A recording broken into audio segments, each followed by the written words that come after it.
Hola chicos, buenos días. Hoy vamos a hablar en producción de cine acerca del movimiento cinematográfico del neorrealismo y también acerca de otro movimiento muy importante que es el, bueno, el Nouvelle Vague. Para iniciar con esto, vamos a comenzar compartiendo pantalla para poder tener un conocimiento de lo que hablaremos a continuación.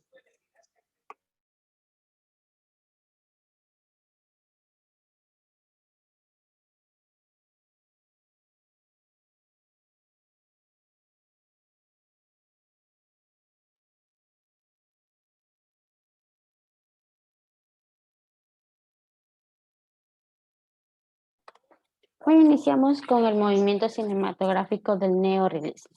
¿Y qué es el neorrealismo? Ya hablando en este texto, tenemos que el neorrealismo surge luego de la Segunda Guerra Mundial en el país de Italia y responde a las necesidades de los directores italianos acerca de representar la realidad que en ese momento existía tanto antes, durante y después de la Segunda Guerra Mundial, que inició desde 1939 y finalizó en 1945. En esto de aquí también nos dice que existían algunas limitaciones artísticas de la industria transalpina en aquellos tiempos, así como una contestación a la frivolidad mostrada por el cine realizado durante la guerra, llamadas de teléfono blanco. También existía cierta influencia del realismo poético francés. Aquí nos dice que en este momento los cineastas de 1945 lo que querían mostrar era la realidad. No querían ficción, no querían fantasías en los cortos o en las películas, no querían eh, falsedad ni mostrar un ambiente hermoso cuando no era cierto. Por ello ellos pintaban la realidad social, lo que en ese momento estaba.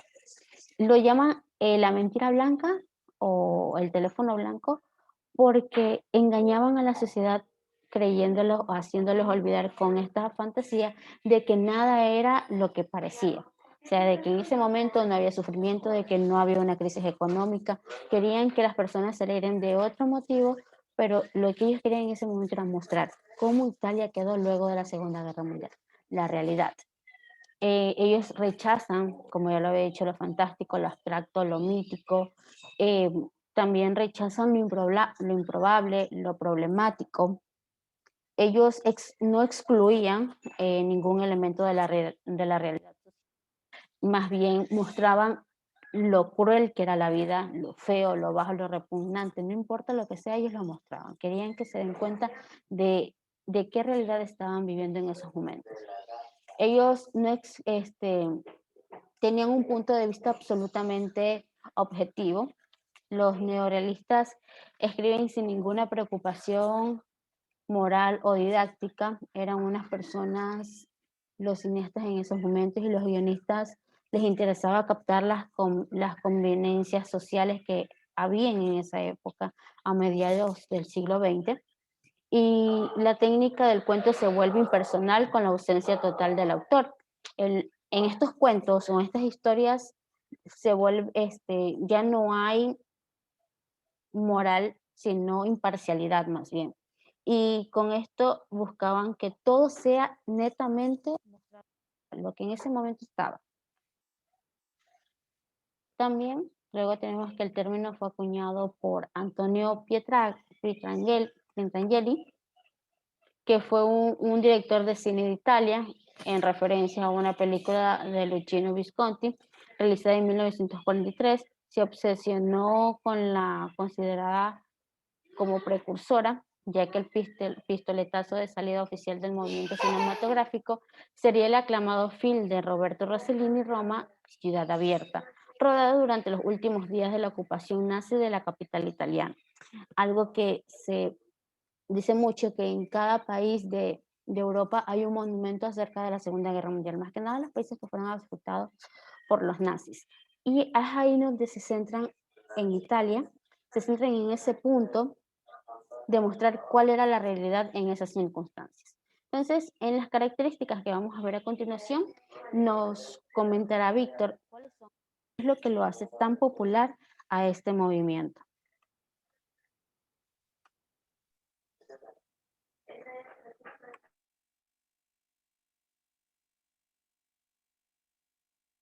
Bueno, claro que sí, chicos. Tenemos como primera característica del neorrealismo. Bueno, el cine neorrealismo se caracteriza por tramas ambientales entre los sectores más desafavorecidos durante o pos de la Segunda Guerra Mundial. También hay que reconocer que el neorrealismo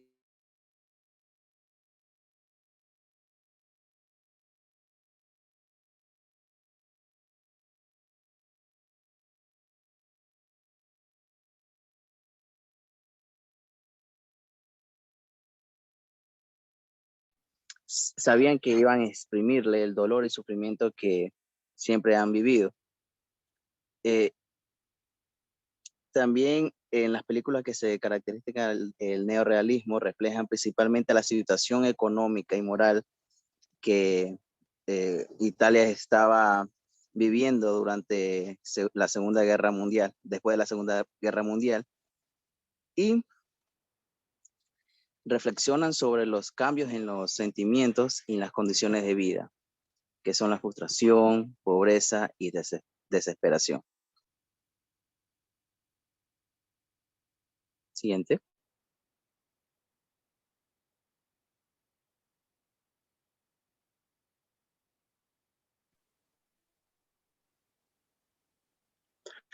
Buenas noches, compañeros. Para continuar sobre las características, es importante saber que el aspecto e intención principal del neorrealismo consistía en plasmar la realidad tal cual era. Se trataba de un cine con orientación social capaz de representar la terrible presión de una guerra tan atroz. Un cine casi de desesperanza con un claro contenido social. En este caso, el neorrealismo trataba de transmitir los problemas sociales, culturales y económicos que afrontaban esos países después de la Segunda Guerra Mundial. El reconocimiento internacional al neorrealismo vino de la mano del Oscar de Hollywood concedido al Limpiabotas en 1946, aunque su filme más conocido y culmen del neorrealismo es El ladrón de bicicletas en 1948.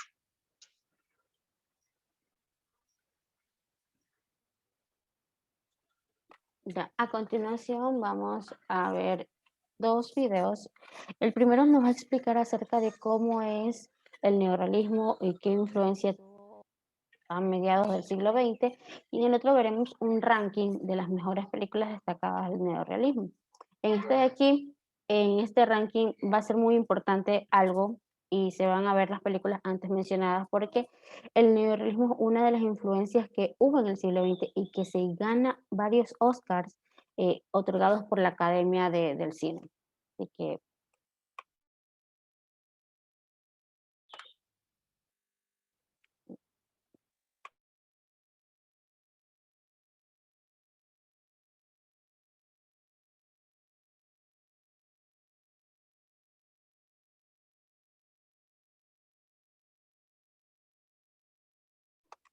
Alejandro, y ahí vamos al video.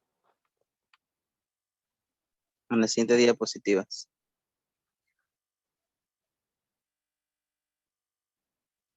Ya, dice, a ver, antes de ir con los videos, dice que también el neorrealismo hizo un salto en la influencia del mismo que traspasaría fronteras a otros cines y directores, como por ejemplo en España, en los primeros filmes de Berlanga y Bardem, en la Nouvelle Vague francesa, el cine brasileño, inglés o incluso indio e iraní, así como en movimientos muy posteriores como el cine dogma de los años 90.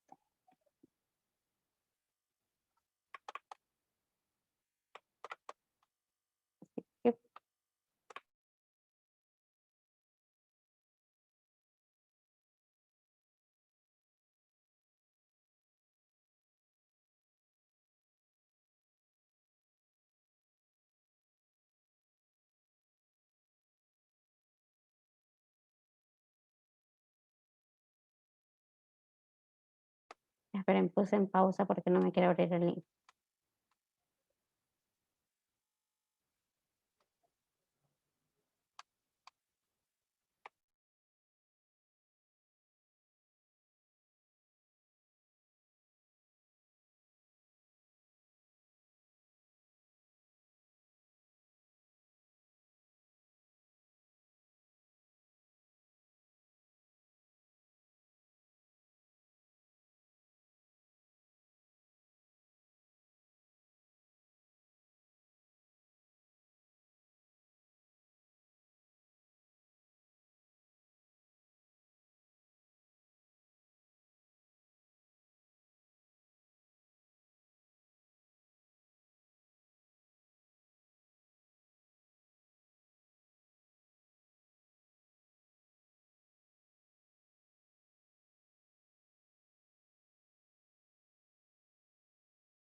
Yo creo que debieron poner el link, había en el...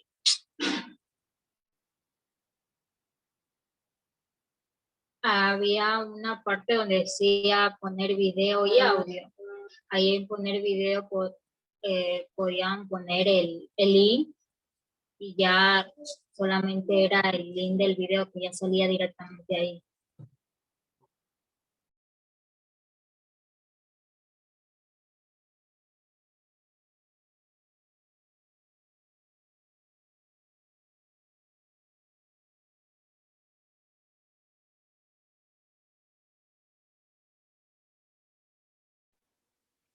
Ahorita creo que Adrián los pasó el grupo, los links.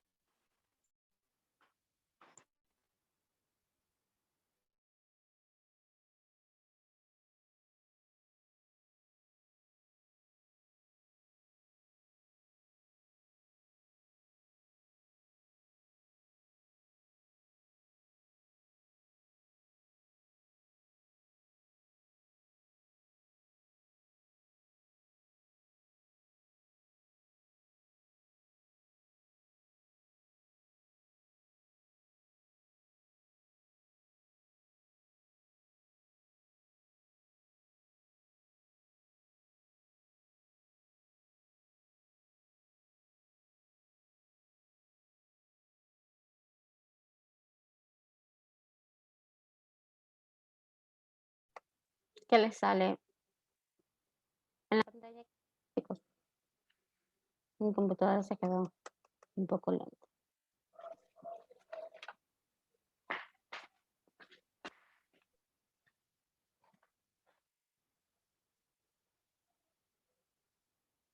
¿Qué les sale en la pantalla?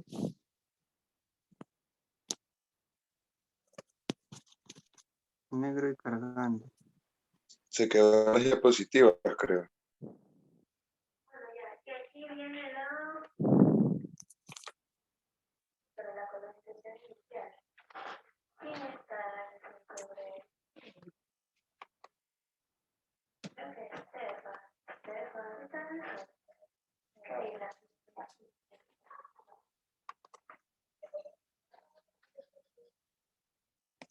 ¿Y ahí?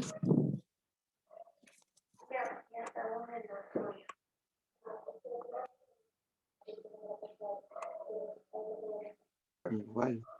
No, nada, todavía siguen las diapositivas. Ay,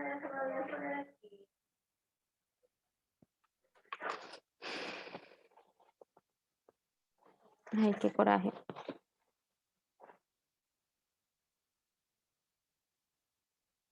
Ya puse para compartir en el YouTube, pero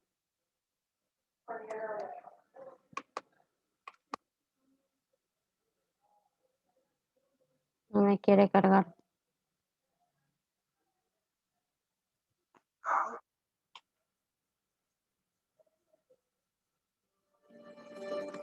Ahí.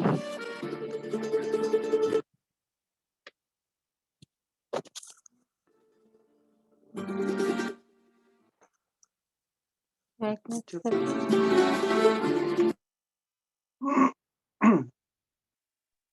no se comparte lo que se ve el video, no se logra ver. Y si pasamos lo del, y vamos a la otra.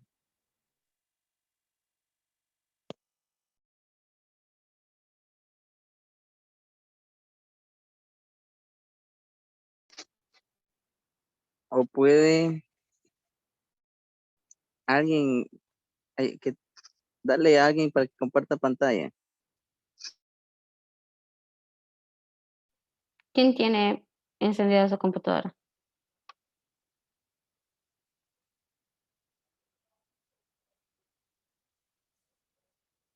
Nadie.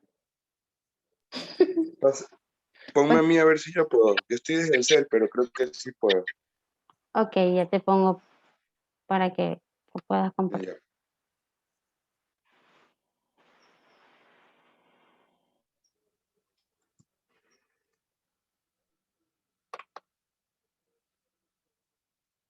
Ya. Alejandro.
No, mi computadora se quedó.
Alejandro, mira si ya te salió.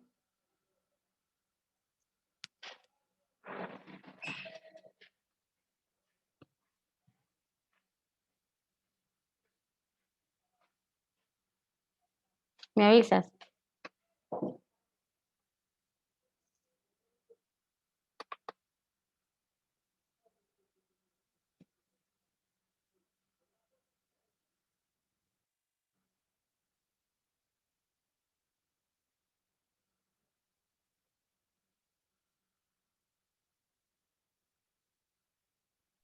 No me tienes ni agregado.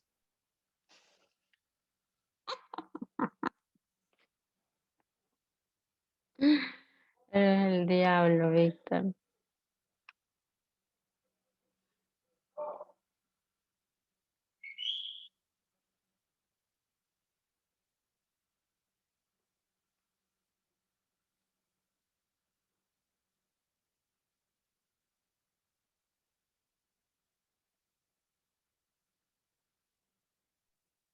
Chicos, ya se ve la pantalla, disculpen. Sí, pero no se escucha. No se escucha. No. Espérate. Y ahorita,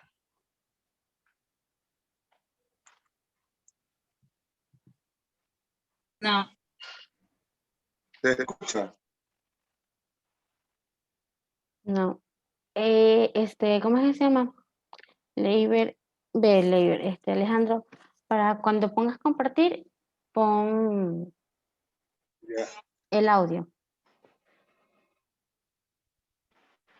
ya, déjame ver, no sé cómo hacer. Esperamos un ratito ya. A ver, compartir, foto, documento, marcador, pantalla. A ver, es pantalla, pues, ¿no? Dice, no. Ya, o sea, ahí en teoría estoy compartiendo, ¿verdad?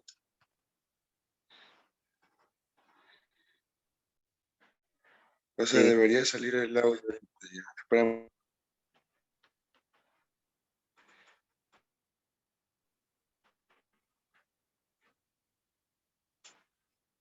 ¿Se escucha el audio? Espera, ¿se escucha el audio? A ti sí se te escucha, el video no.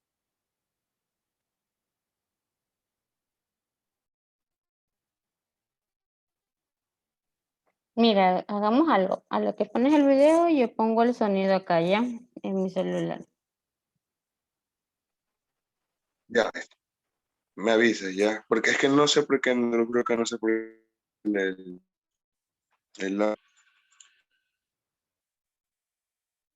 Ya, inicia con el otro me video. avisas ya.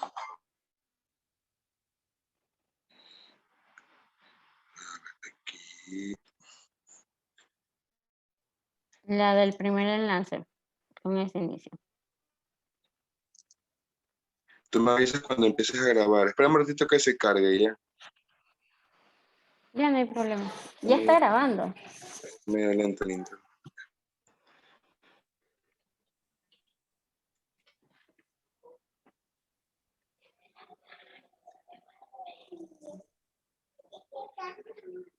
Ya, pon el audio ya.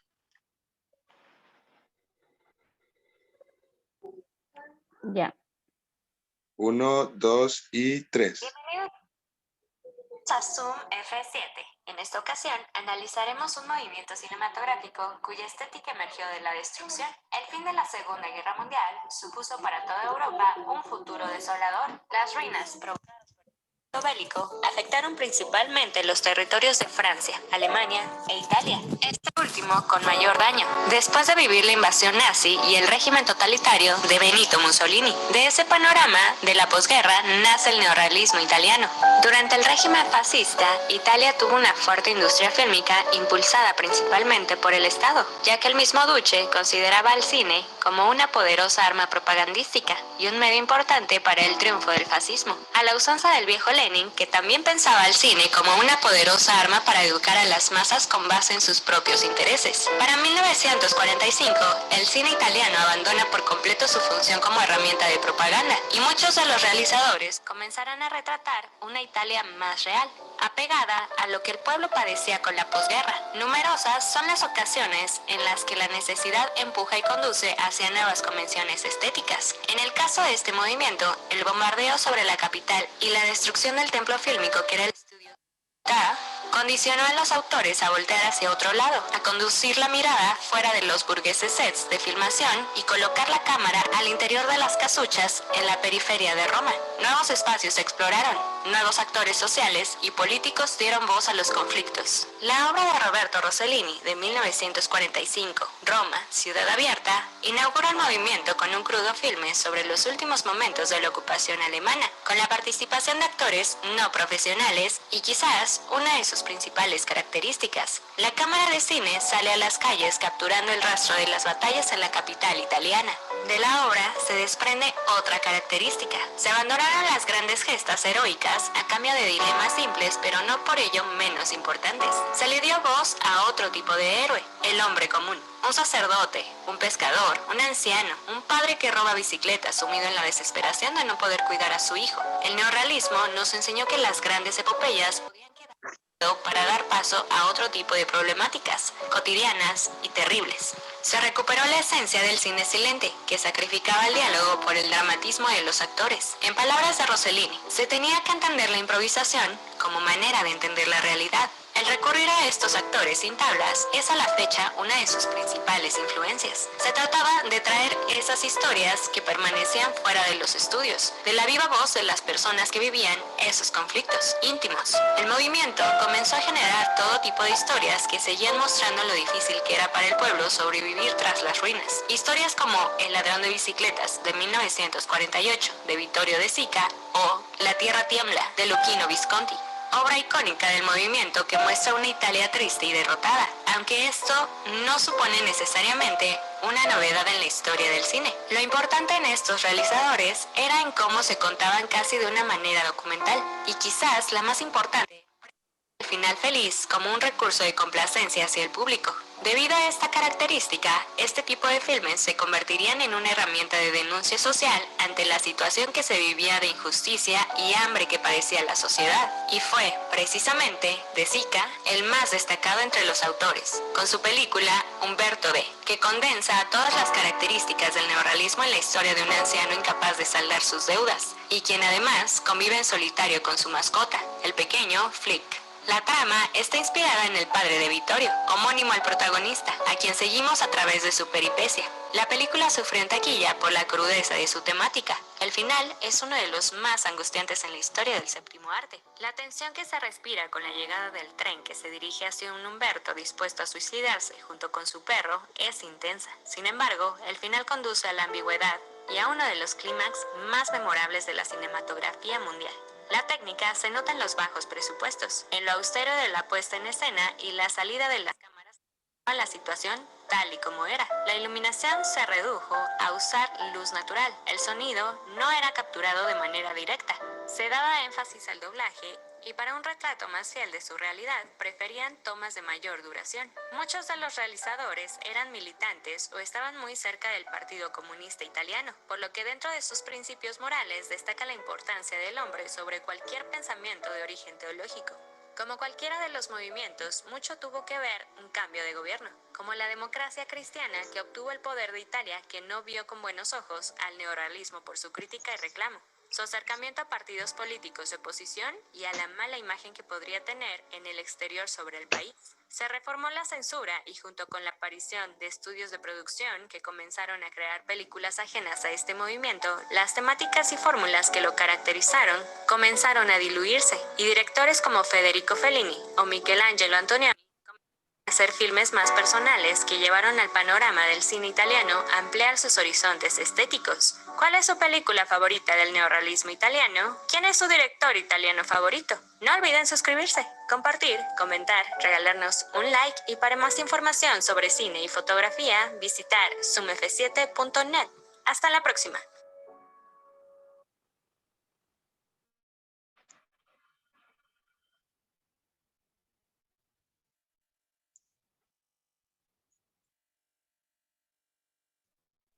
Bueno, continuaremos con el siguiente tema y le daremos paso a Azucena.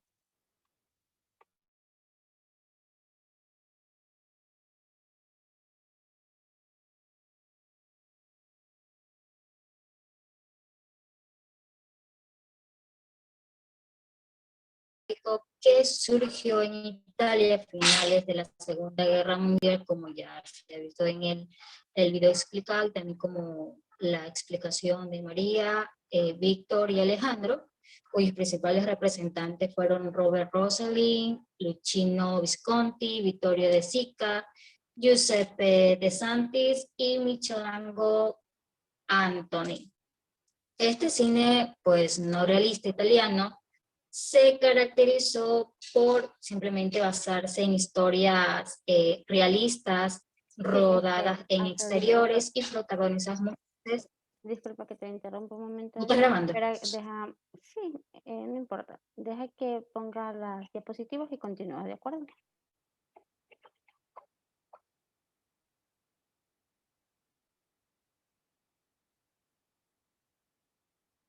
Alejandro, ponme como anfitriona.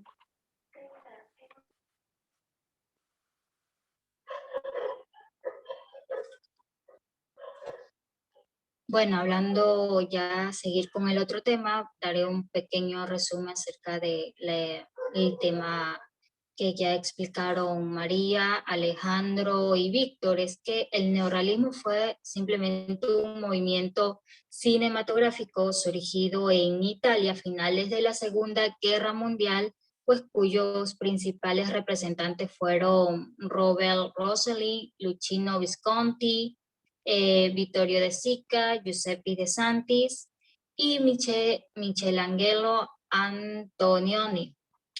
El cine surrealista italiano pues simplemente se caracterizó por basarse en historias realistas, rodeadas en exteriores y protagonizadas muchas veces pues por actores no profesionales, pertenecientes a la clase baja de la sociedad, trabajadores o personas pobres.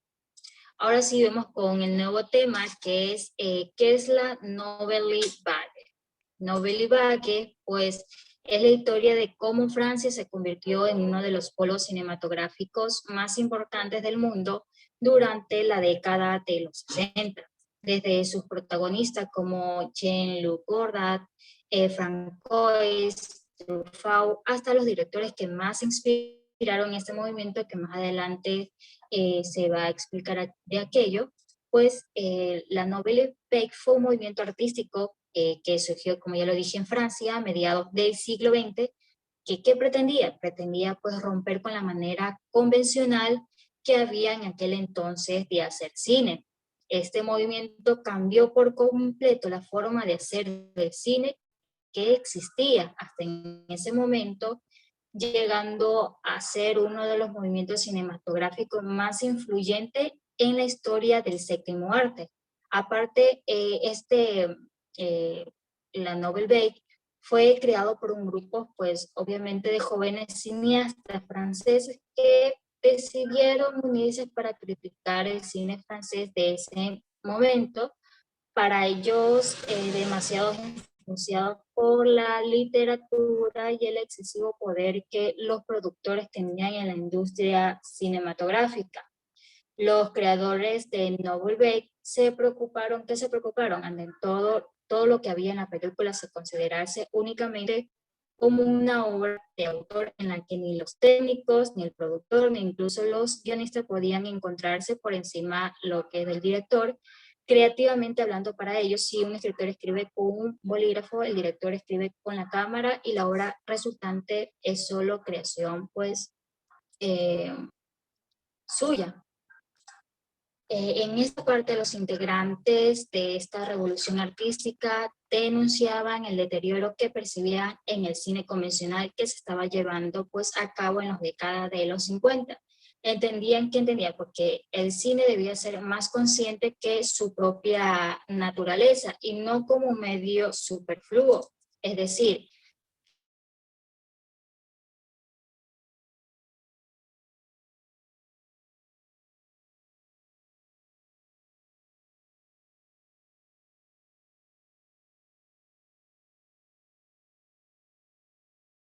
y exponerla con la mayor sinceridad. No la muevas, no muevas la diapositiva. Ya, lo que voy a hablar es sobre los inicios y desarrollo más adelante. Esto. El inicio y el desarrollo. La Nouvelle Vague surgió, como yo le dije, en Francia, que fue azotada en la posguerra. Durante la Segunda Guerra Mundial, las películas extranjeras dejaron de importancia al país galo, pero una vez finalizada la guerra empezó a llegar una avalancha pues, de películas. Los realizadores franceses pudieron disfrutar por primera vez las obras como la de Hitchcock o Orson Welles, lo que supuso para ellos una inmensa fuerte creatividad. También los directores franceses empezaron a probar diferentes técnicas de la cinematografía que rompían tanto visual como narrativamente. Con el modo tradicional de hacer cine de la época, la mayor influencia artística de Nouvelle Vague provenía principalmente del neorrealismo, que ya lo dije anteriormente, que se basaba en historias realistas, rodadas en exterior y protagonizadas muchas veces por actores pues, no profesionales, y neorrealismo italiano y el cine negro, que se estaba popularizando en Estados Unidos durante la década de los 40 y los 50. Aquí en el otro punto, siguiendo con la siguiente diapositiva, es que Andrés Bazin fue uno de los primeros que concibió al cine como una forma de expresión artística que merecía pues un análisis serio. Su interés radicaba en el lenguaje cinematográfico que a través de sus artículos debatía y se debía prevalecer en su forma o en su contenido. Otro director que también pues daba la perspectiva estética que defendía Bazin fue Alexander Struve, que ya en 1948 se escribió un artículo titulado Nazis de une nouvelle avant-garde, que es considerado hoy en día como el primer fundamento teórico que dio lugar al nacimiento artístico de Nouvelle Vague. Siguiendo con la siguiente diapositiva, es que en 1948 pues escribió un artículo titulado Nazi de un Nobel avant-garde, que es considerado, como yo lo dije, hoy en día como el primer fundamento teórico que dio lugar al nacimiento de Nouvelle Vague. El debate pues se extendió a otras revistas de cine, como fue la Voix de Cinema, la revista que llevó a cabo numerosos estudios en profundidad sobre lo que es directores como David Griffin o Reed Lang. Andrés Bazin también pues colaboró para esta revista realizando artículos sobre técnicas de cines u otros directores muy importantes dentro del movimiento. Eric Rohmer comenzó como crítico de cine en esta revista. Eric Rohmer contribuyó enormemente al desarrollarse teórico de la Nouvelle Vague cuando todavía trabajaba como crítico de cine en 1948. Rohmer publicó un artículo también para el medio francés Les Temps Modernes, que llevaba el título de Pour un cinéma parlant y reflexionaba sobre el papel que tenía que tener en el lenguaje hablado dentro del cine francés. Y después vamos a hablar con el otro tema sobre las características del Nouvelle Vague, que ya va a hablar pues Gladys. Las características del Nouvelle Vague. Bueno, una de las características principales es que este cine de Hollywood fue el que estableció los estándares a seguir dentro del séptimo arte, ya que los directores franceses adquirieron conocimientos cinematográficos viendo películas que llegaban de Norteamérica, para luego romper con estas reglas. Los cineastas usaban cámaras menos pesadas y a su vez precisaron el uso del trípode para dar un mayor dinamismo en las películas. Y el desarrollo narrativo no siempre era lineal. Se venía haciendo en el cine tradicional lo que montaban películas en capítulos como obras literarias de las que éstas se trataban. La siguiente diapositiva. Ya. Los directores dejaban en segundo plano la coherencia narrativa que venía impuesta en años atrás. Los realizadores franceses pretendían traer de vuelta ese espíritu artístico, impulsado por directores como Griffin y Sergei, en los comienzos del séptimo arte. La siguiente.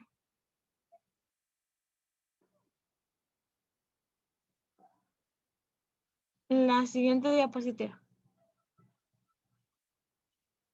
Una de las características es rodar en localidades reales, ya que los directores franceses pretendían rodar en localizaciones reales para no hacerlos con un estudio, porque de esa manera aportaban mayor realismo a la cinta. A su vez, la luz natural aportaba un toque natural y casual a la cinta. Los directores de Nouvelle Vague admiraban las películas del neorrealismo italiano, especialmente las de Robert Roussel, donde usaban mayoritariamente localizaciones reales.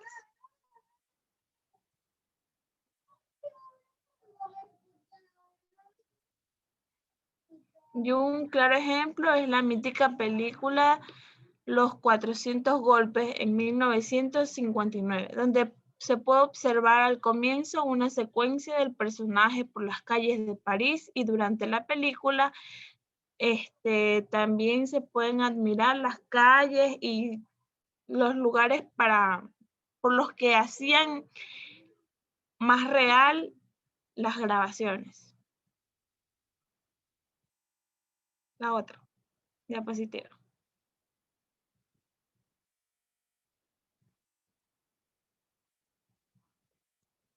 La otra diapositiva.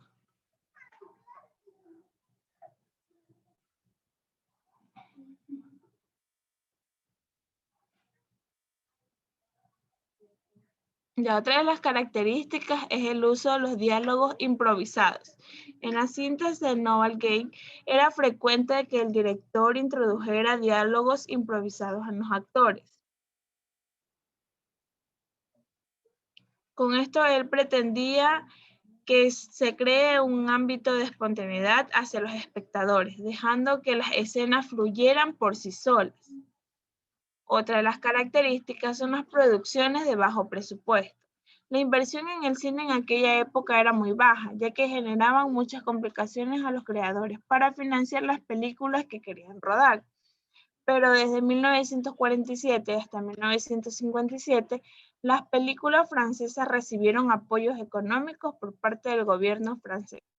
Al igual que las producciones internacionales se instalaron en el país, pero en 1957 la televisión empezó a ser cada vez más popular. Por lo tanto, la asistencia de la cinta sufrió una disminución drástica.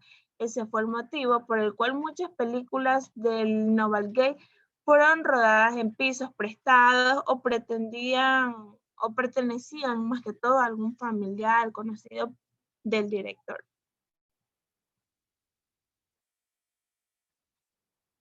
Otra de las características es el sonido directo y la cámara en mano. El sonido directo. En las películas de Nouvelle Vague también se grababan en vivo, lo que era poco habitual en el cine. Cuando dos personajes hablan al mismo tiempo, el sonido tenía que mezclarse con la música de fondo o con el sonido del entorno. Cámara en mano. Cuando estás viendo una película en Nouvelle Vague, se puede observar que varias escenas se ven temblorosas o inestables. Esto se debe a que los directores no utilizaban trípode, porque se conseguía una mayor flexibilidad a la hora de rodar un plano, y esta técnica también permitía al director tener mayor duración en lo que la cámara seguía a los personajes durante toda la escena. La siguiente.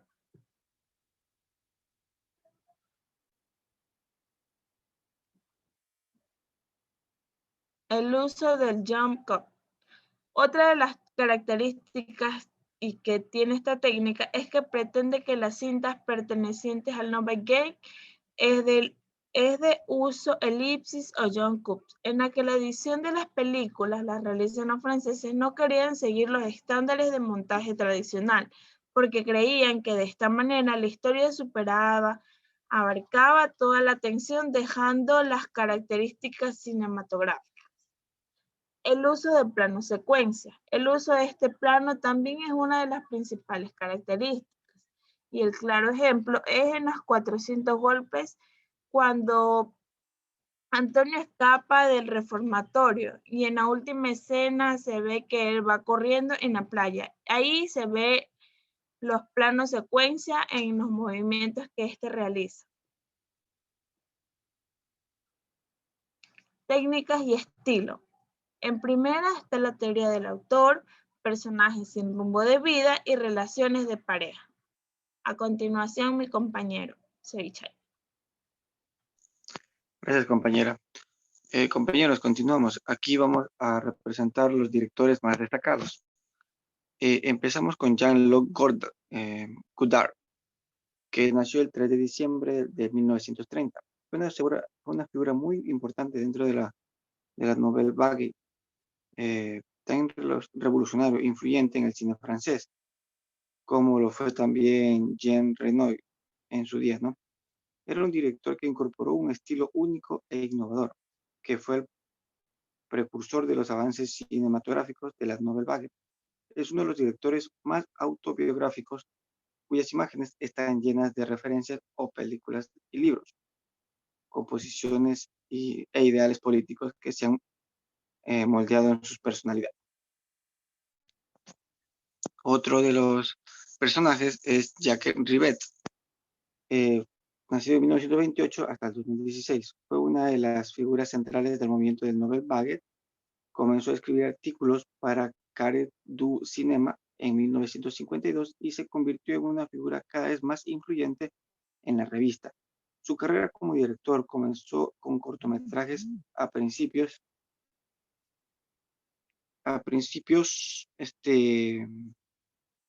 de los años 50, y después de sus primeros largometrajes tenemos una carrera cinematográfica longeva, que es a una larga edad, que es más de 60 años. El cine Rivette es complejo, experimental y misterioso. A menudo presentaba múltiples tramas e interpretaciones extensas, aunque a menudo aclamado con los críticos. La naturaleza experimental de sus películas rara vez ha encontrado una audiencia convencional. Franco Truffaut. Este personaje es un crítico de cine, director y productor francés, que fue uno de los pioneros de la Nouvelle Vague. Sigue considerándose uno ícono del cine francés. Durante su carrera cinematográfica, que es de más de 30 años, llevó a cabo un total de 25 películas. Sin embargo, esto no fue lo que le hizo reconocido. Era conocido por entregar críticas sorprendentes, como unas críticas muy controvertidas. La adversión que recibió por parte de la industria del cine hizo que no fuera invitado al Festival de Cannes en 1958. Truffaut empezó su carrera como director en el año de 1955 con los cortometrajes Una visita y Los Moscosos en 1957. Su primer largometraje fue el de los 400 golpes, que fue una de sus primeras películas, en el cual fue el boom, en donde ahí fue reconocido su rotundo éxito. Siguiente, por favor.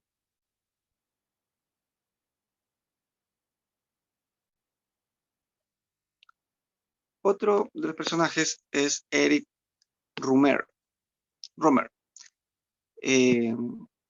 Fue un guionista y director francés que es considerado como uno de los padres fundadores de la Nouvelle Vague.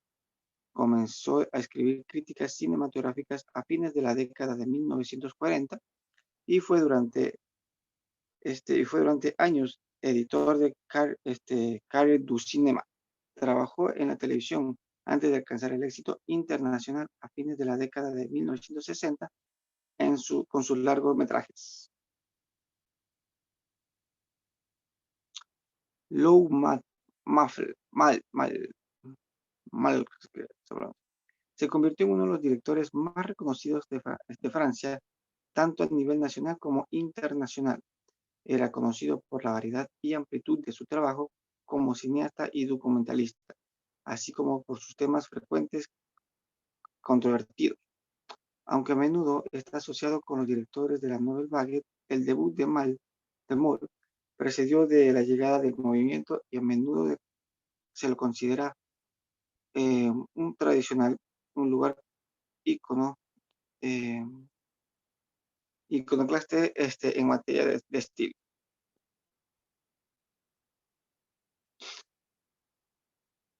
Agnes Barda. Agnes Barda fue una fotógrafa consumada antes de recurrir al cine. Cuando dirigió su primera película, que era La Pointe Cote en 1955, que anticipó los métodos de producción y la estética de la Nouvelle Vague. Más tarde se convertiría en un miembro más destacada del movimiento con el éxito internacional Cleo del 5 al 7.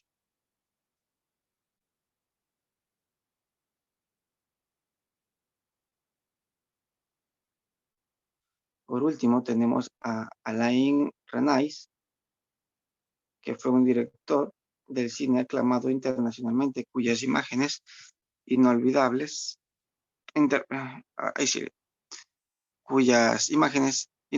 se han convertido